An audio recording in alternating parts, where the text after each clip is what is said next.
Assalamualaikum warahmatullahi wabarakatuh. Waalaikumsalam warahmatullahi wabarakatuh. Baik itu, sebelumnya perkenalkan, saya Devina Chandra Afika, mahasiswa dari Situs Bunda Bangsa. Di sini saya akan melakukan penyuluhan terkait dengan berdarah ya Ibu ya. Nanti untuk waktunya sekitar 15 sampai 20 menit saja tepatnya di sini ya Bu ya. Izinkan saya untuk melakukan penyuluhan ya Ibu ya.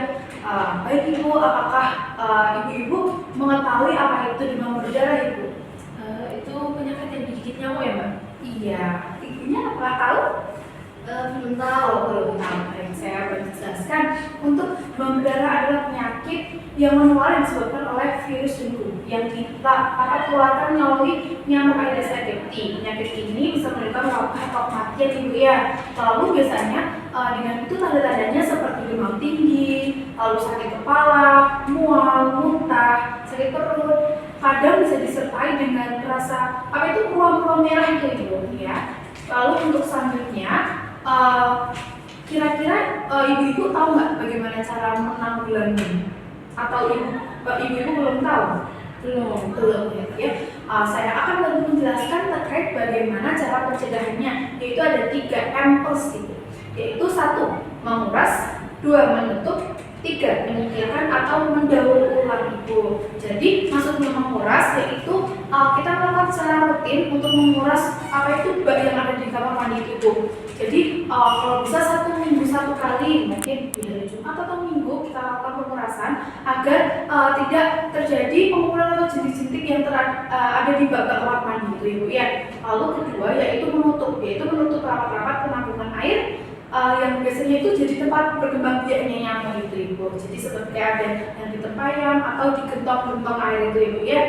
Lalu yang ketiga menyingkirkan atau mendaur ulang, yaitu mendaur ulang barang-barang bekas seperti kayak botol-botol agar tidak menampung banyak sampah. Karena kalau menampung banyak sampah biasanya itu sebagai sarang nyamuk gitu.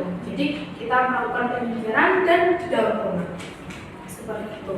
Lalu plusnya untuk pencegahan gigitan nyamuk biasanya ada memelihara ikan yang ulangan nyamuk jentik itu Bu, ada gitu ya Bu ya.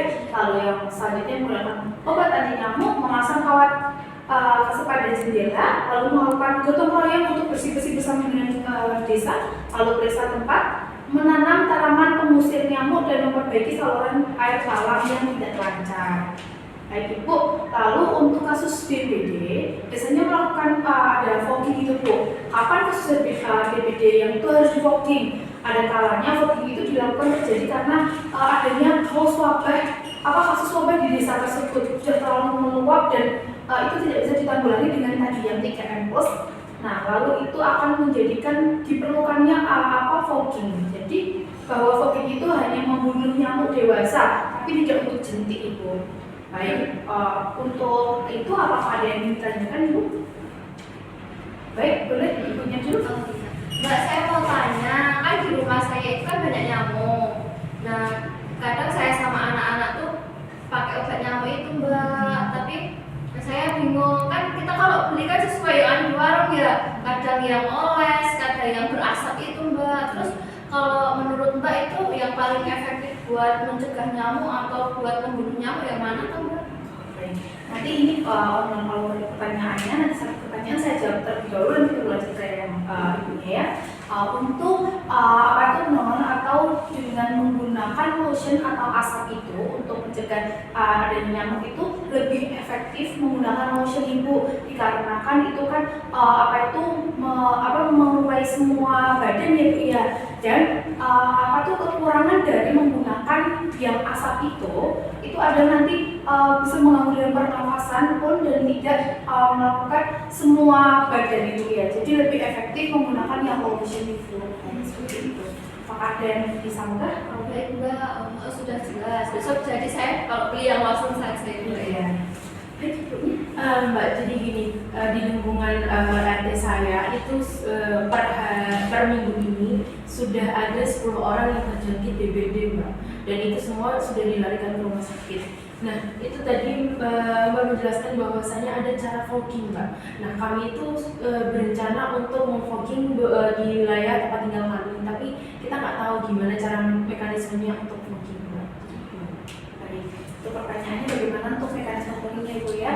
Baik, izinkan saya untuk menjawab. Untuk terkait melakukan fogging itu, biasanya kami berkolaborasi dengan tenaga kesehatan terdekat, yaitu nanti kita akan melakukan terkait kejadian ataupun kasus yang ada di desa itu nanti bisa dengan ibu dan mungkin perangkat desa untuk membantu saya melakukan pelaporan.